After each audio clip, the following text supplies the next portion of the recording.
والارض مددناها کہ حقیقت میں یہ زمین ایک گیند کی طرح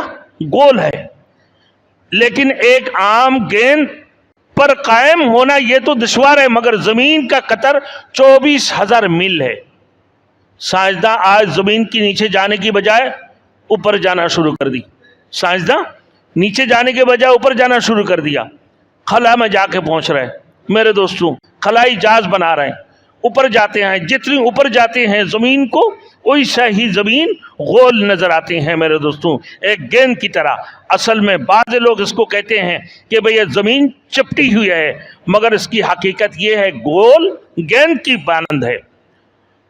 لیکن میرے دوستو اتنا بڑا کرہ ہونے کی وجہ سے اس کی گولائی محسوس نہیں ہوتی ہے، اس کی گولائی محسوس نہیں ہوتی ہے، انسان اس کی گولائی کو محسوس نہیں کر پاتے ہیں۔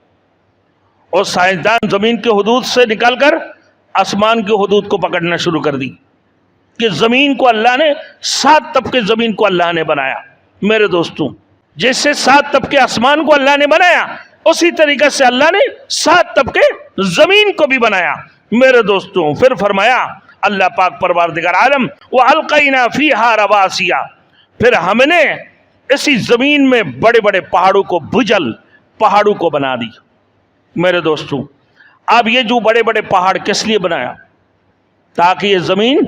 اضطراب نہ کر پائے، زمین حرکت نہ کر پائے۔ والجبال اوتادا، اللہ نے فرمایا کہ بمنزلہ کھیل کی اس زمین کو پر بڑے بڑے پہاڑوں کو لا کر اللہ نے بٹھا دی تاکہ زمین حرکت نہ کر سکے۔ اور زمین اگر حرکت کرنے لگے گا میرے دوستوں تو انسان زمین کو پر ٹھہر نہیں سکیں گے، اپنے جتنے بلڈنگیں اور جتنی بڑے بڑے عمارتیں ہیں یہ بھی ہلنا شروع کر دیں گے میرے دوستوں۔ آج اگر ہمارے درمیان تھوڑی سی زلزلہ کے جھٹکے آ جاتے ہیں میرے دوستوں، زلزلہ کے جھٹکے، تو ہم کتنے پریشان ہوتے ہیں کہ بھائی زلزلہ آ گیا، اتنی پوائنٹ اتنی ہیں، بھائی اتنی پوائنٹ کی زلزلہ آ چکا ہے،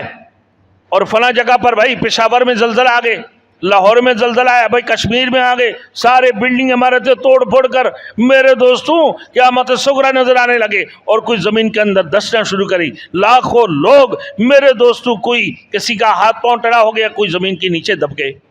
تو یہ اللہ کی نظام ہے۔